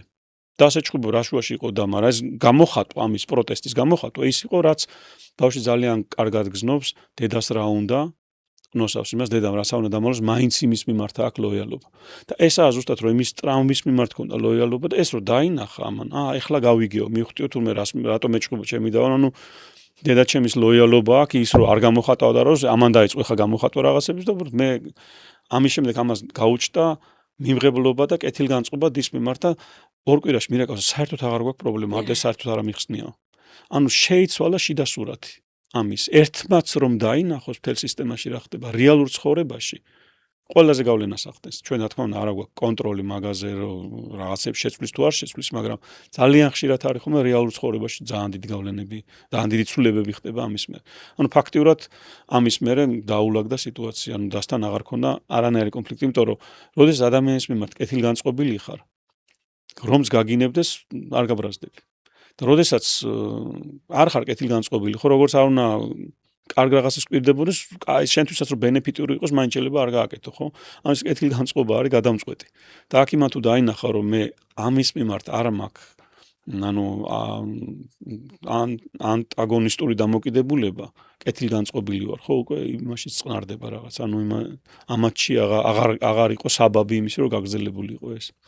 ანუ ოდესღაც ჩემი ბიოლოგიური მშობლის დამოკიდებულებამ, ქცევამ და ქმედებამ შეიძლება ადრე თუ გვიან ჩემ შვილებში უარყოფითად იჩინოს თავი?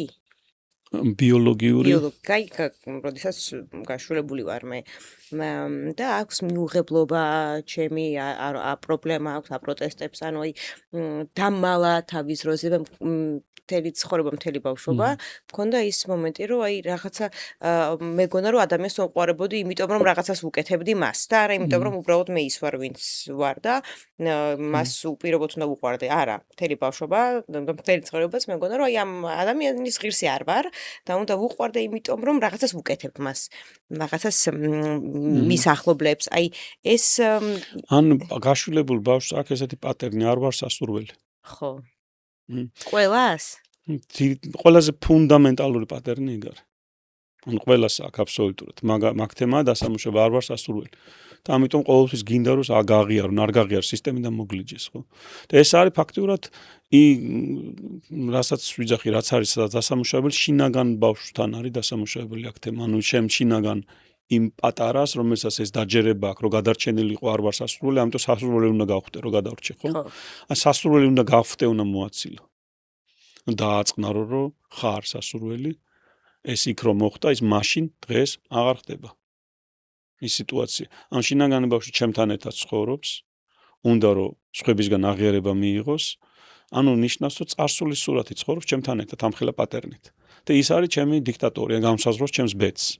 რატომ ერევა? რატომ ერევა? იმიტომ რომ შენ გადარჩენაზე ზრუნავს, მიაჩნია რომ სხვანაირად ვერ გადარჩები. ეს არის ფაქტიურად სულ ტრამვის თემა რაც არის. ანუ ეს ტრამვა რაც არის, ხო, ეს ვაგალური ნერვი, რომელსაც აქვს პარასიმპათიკუსი და სიმპათიკუსის განშტოებები და როდესაც გარბი ხარ, fights აკეთებ, ან flights, გარბი ხარ, ან ბრძოლობ და თუ ვერცერთს ვერ აკეთებ, იყინები. აქ ხდება ტრავმა, ანუ გაშეშება რა და გაშეშებაც გადარჩენის სტრატეგიაა. და ამ მომენტში, როცა გაშეშება ხდება გადარჩენის სტრატეგია, ხო, ამ მომენტში შენი ნაწილი გაწყდა მეორე ნაწილისგან, დაიქსაქსე. და ეგოს მდგომარეობა რა არის, ჩვეულებრივად როგორც ვართ, ხო, დაგსაქსული მე. და შემდგარი მე არ ნიშნავს ეგო, შემდგარი მე ნიშნავს ბუნებრივ მეს, ანუ არაეგო მდგომარეობას. ანუ შემდგარი მეობა ნიშნავს, რომ ჩვენ შინაგანად ინტეგრაცია უნდა გავუკეთოთ ჩვენ ამ დაგსაქსულ ნაწილებს. ეს არის შინაგანი სამუშაო, ხო? და სისტემური განლაგება ეხმარება იმაში, რომ აი ეს დაგსაქსული მე ერთმთლიანობად გადაიქცეს? სისტემური განლაგება ეხმარება იმაშიც, რომ თვითიდენტობა უფრო გასაგები გახდეს, იმიტომ რომ ეს უპირობო ლოიალობები ამ სისტემის მიმართ რამხელა გავლენას ახდენს, მაგის სიცხადე გამოდის. ანუ რამხელა არის ამის გავლენა და ზუსტად ის არის, რომ გამოდიხარ ამ ჩახერგილობიდან, ჩაბმებიდან გათავისუფლდები, ეს არის პირველი ნაბიჯი და მეორე ნაბიჯია, რომ მე შეგიძლია ამ თვითიდენტობიდან შეგიძლია დაკავშირება. ანუ გამოთავისუფლება ლოიალობიდან იმისთვის, რომ შეძლო დაკავშირება. ეს ვიცი რომ ინდივიდუალურია, მაგრამ მაინც უნდა ვეკითხო, დაახლოებით რამდენი ვორქშოპია საჭირო, რომ აი ეს პრობლემა დაინახო, აღიარო და დაიწყო გამოსწორების გესწრაფო და საბოლოოდ რაღაც შედეგამდე მივიდეთ. ამისთვის წლებია საჭირო. ხო. ანუ წლებია საჭირო, რომ მთელი ცხოვრება რაღაც პროგრამაში ცხოვრობ და ამის წინააღმდეგ რო წახვიდე, არც ისე ადვილია. ანუ უფრო ადვილია რომ წარმატებას მიაღწიო და მილიონერი გახდე, უფრო ადვილია რომ გახდე პრეზიდენტი, ვიდრე ეგოს წინააღმდეგ წახვიდე. ანუ ისე ეგოს თამაშებში თუ არ ჩავარდი, ეგოს წინააღმდეგ გულისხმობ ამ შემთხვევაში, რომ შენ ყველაზე რთული გზა აირჩია. ანუ მან მედიტაცია გეხმარება, მან თერაპია გეხმარება, სწორი გაგებით და სწორი მიმართულებებით. ანუ აქაც ბევრი ასე ვთქვათ, არასწორი რაღაცები ხდება, მაგრამ ზოგადად მე ვიტყოდი, რომ ადამიანს სჭირდება როგორც თვითრეფლექციისთვის თერაპია, ასევე მედიტაცია სჭირდება საკუთარ თავთან დამოუკიდებლად ყოფნის სწავლისთვის. თორემ მაშინ სულ თერაპიაზე ხარ დამოუკიდებული და თუ მარტო აქ ხარ მედიტაციაში და გონია რომ ეს საკმარისია, მაშინ ბლაინდ სპოტებს ვერ ხედავ, ანუ უკავშირს ვერ ღებულობ და არც ეს არის სასურველი. ანუ ორივეს თანაბარი ბალანსი გესაჭიროება, რომ ეს ინტეგრაციის პროცესი იყოს. ეს დიდი წლების საკითხია. ეხლა ჩემთან სასწავლო ტრეინინგზე ვინც გადიან საბაზისო 1 წელი მინიმუმი არის საბაზისო, რომ ეს თემები დაახლოებით დაამუშავო, რაც არის ბიოგრაფია, რაც არის ტრანსგენაციული თემები, რაც არის სიმპტომები, რაც არის კარიერა, რაც არის ურთიერთობა, შვილები და ასე შემდეგ. ანუ ყველაფერს შეგიძლია შეხედო სისტემური კუთხით, რომ დაინახო უფრო მეტი ასპექტები, რაც უბრალოდ ჩვეულებრივ როცა აზროვნებ, არ არის საკმარისი. ან ნებისმიერ ადამიანს, რომელიც ყოფილა ვორქშოპზე, ეგრევე ხვდება, რასაც ხვდები ადამიანი, ეგრევე ხვდება, რამხელა გავლენას ახდენს სხეული და თუ სხეულზე არ ვიმუშავებ და სხეულზე ორიენტირებული თერაპია არ მაგაკეთებული ან რაღაცა სხეული არ არის, სენსორიკა არაა ჩართული, რამე უბრალოდ აი აქ წარმოსახვაში მაქვს, რომელიც არასწორი არის. ძალიან მნიშვნელოვანია საკუთარ სხეულთან, გრძნობელობასთან კავშირი, იმიტომ ეს არის გასაღები და გზა. ძალიან უხეშები ვართ, ან ძალიან სქელკანიანები ვართ, აი ზუსტად ამ გადარჩენის სტრატეგიებით. რამდენად მნიშვნელოვანია ამ დროს ოჯახის წევრების მხარდაჭერა და თუ არ გაქვთ ოჯახის წევრებისგან მხარდაჭერა, თუ გეუბნება რომ აი ასისულელი რა ფსიქოლოგ და დადიხარ სისტემური გამაგება, ამ დროს როგორ უნდა მოიცრა ადამიანები? ამ დროს როგორ უნდა მოიქცე და ის უნდა გააკეთო, რაც მიგაჩნია, რომ შენთვის კარგი არის. დროს არავის წინააღმდეგ არ არის. და მაგასაც დაინახავენ ადამიანები. ანუ შენში თუ არ არის თავდაჯერებულობა და თუ შენ გონია, რომ სხვამ უნდა განსაზღვროს შენთვის რა არის კარგი და რა არ არის კარგი, მაშინ ზუსტად ესაა თემა დარჩები მანდ. და განსაზღვროს სხვა. როგორ უნდა იყო და რა უნდა იყო. ანუ თვითიდენტობას ვერ ისწავლი. და მათაც არ აქვს ნასწავლი. ანუ იმ ადამიანებს უჯერებს, ვისაც ეს არ აქვს ნასწავლი, ხო? ხო, თავისთავად. ხო.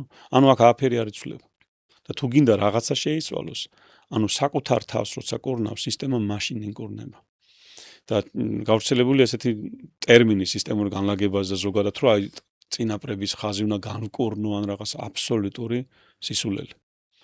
ანუ ამ ხაზს შენ ვერ განკურნავ, საკუთარი თავი უნდა განკურნო. თვით ინტეგრაცია დაიწყო, რატომ? იმიტომ რომ შენ თვითონ ხარ სისტემის ნაწილი და ნაწილი ინკურნება. ანუ ზუსტად ეს ნაწილი ინკურნება და ამითი იკურნავს სისტემას. სხვების მკურნალობა საჭირო არის თუ არა ოჯახის წევრების, როდესაც მე მკურნალობ. არა, მაგას ვიძახი. შენ შეგიძლია მხოლოდ საკუთარი თავი განკურნო და მაგალითი ხდები. სხვისთვის ხდები პოზიტიური მაგალითი. და მის გადაწყვეტილება როგორ იცხოვროს და მის თავისუფლება. კიდევ ერთი კითხვა მაქვს. მე ცოტა დავაგვიანე, ანუ წინა პასუხებს უნდა მეკითხა მის, მაგრამ მაინც ძალიან მაინტერესებს. აი თქვათ ვართ ამ პროექციის დროს, აი სისტემური გამაგება და ჩემი შვილები, მათი მეგობრები და უცებ იგებენ ჩემ ისეთ საიდუმლოს, რომელიც მე არ მინდა და მათ რო გაეგოთ. მათ გადაწყვეტილების მიღება შეგიძლია წინასწარ თქვა, რომ მე არა, აი სიტყვაზე რომ ბებია ჩემს, რომელიც ახლა სოცხალი არ არის, მას არ უნდა რომ მე გამეგო რაღაც საიდუმლო, მაგრამ ვიგებ ამ დროს. აი რა ხდება ამ დროს? რამდენად არის მართებული? და მაგას ვიძახი ზუსტად, რომ შენ ოჯახის წევრი თუ ესწრება, ყველას აქვს უფლება თქვას, რომ მე არ მინდა, რომ ჩემი ოჯახის წევრი თუ არ ესწრება? თუ ჯერ ვიტყვი თუ ესწრება, ხო? ანუ თუ ჩემი ცოლი ან ქმარი ან შვილია რაღაცა, ყოველთვის ყოფილა დედაშვილი, მაგალითად დედას შვილს უნდა განლაგება გააკეთოს, ვეკითხებით, გინდა რომ დედა შენი ამ სცენას დაესწროს. თუ თქვა ხო, ესე იგი დაესწრება. ანუ ის თქვა ხო, ყველაფერი შეიძლება აქ მოხდეს, მაგრამ იმან ხო თქვა. თუ თქვა არა, დედა უნდა გავიდეს და იმ სცენას არ უნდა დაესწროს. ანუ იგივე დედასაც შეუძლია შვილზე გააკეთოს. ნებისმიერ ოჯახის წევრს ვეკითხებით, რომ გინდა სურვილი გაქვს თუ არა, რომ შენ ოჯახის წევრი დაესწროს ახლა ამ შენ განლაგებას. თუ მას არ აქვს სურვილი, მაშინ არ უნდა დაესწროს. ანუ არავინ არ დაესწრება. ანუ მის სულზეა დამოკიდებული ეს რა. თუ ბებიამ ჩათვალო დაესწრო შვილიშვილი, იქ რაღაც საიდუმლოა, მან გადაწყვიტა რომ დასწრებული იყო. ანუ ამისი პასუხისგებლობაა, ხო? ანუ თავიდანვე შეუძლია თქვას, რომ არ მინდა, მაშინ არ დაესწრება, ხო? ძალიან საინტერესოა. ძალიან. როგორ შეიძლება რომ თქვენთან მოვხვდეთ? workshops. ჩემთან ხო შეიძლება ლიმიტია ხოლმე 25, ახლა დიდ ჯგუფებზე ვიძახი 25 ადამიანი დაახლოებით ლიმიტი და ზოგადად პატარა ჯგუფებს დავაანონსებთ ახლო მომავალში, იმიტომ რომ ძალიან სასწავლო ტრენინგებიც არის და ონლაინ workshop-ები სტარდება და ძალიან ბევრი თემები აქვს, რა თქმა უნდა. უბრალოდ ჩემთან ყველა შეუძლია პირადში მომწეროს ან და ჩემ მენეჯერთან ვამისამართებ ხოლმე ან ვებ გვერდი არის moksha.com და იქ შეუძლიათ ნახონ საკმაოდ ბევრი ინფორმაცია ამ თემასთან მიმართებაში. წეგან თავიდან რო ვახსენეთ რა თემები იკვეთება იქ გვიდევ სტატიებიც ამ თემებთან დაკავშირებით, გაშვილების თემებთან დაკავშირებით, სიმპტომებთან დაკავშირებით, ფილოსოფიური ან კონსტრუქტივიზმი, ფენომენოლოგია, ფსიქოდრამა, მისი მთელი ისტორიები საიდან შეიკრა გეშტალტის თეორია, გეშტალტ თერაპიაც, სისტემების თეორიაც, მორფოგენეტიკაც, ან ბევრი რაღაცა თემა, რომ უფრო მეტი ინფორმაცია მიიღონ და ცოტათი სამწუხარო ის არის, რომ ბევრი ლიტერატურა არ არის ნათარგმნი ინგლისურენოვანი და ბევრ სხვა ენებზეც არის გერმანულენოვანი ძალიან ბევრი ლიტერატურა ამ თემაზე ქართულზე ძალიან ცოტა არის. ან წიგნებად გამოცემული ძალიან ცოტა არის. ხო ჩემი გვერდი ქართულ ენაზე რა ინფორმაციასაც ატყვის ეს არის და რამოდენიმე PDF-ის წიგნები არის ამასთან ამ თემასთან დაკავშირებით, მაგრამ ახლო მომავალში იქნება ეს ნელ-ნელა უფრო მეტი და მეტი ითარგმნოს, იმიტომ რომ ეს თემა იმსახურებს თავის ადგილს. ან როგორც კარგი სხვა დანარჩენი თემების თავის ადგილი უნდა ქონდეს ამასაც ლიტერატურულადაც, რო ვთქვათ, ლიტერატურული მხრიდანაც. ძალიან დიდი მადლობა თქვენ სტუმრობისთვის.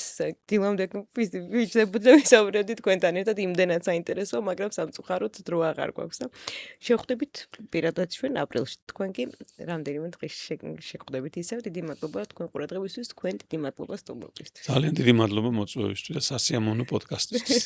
მადლობა.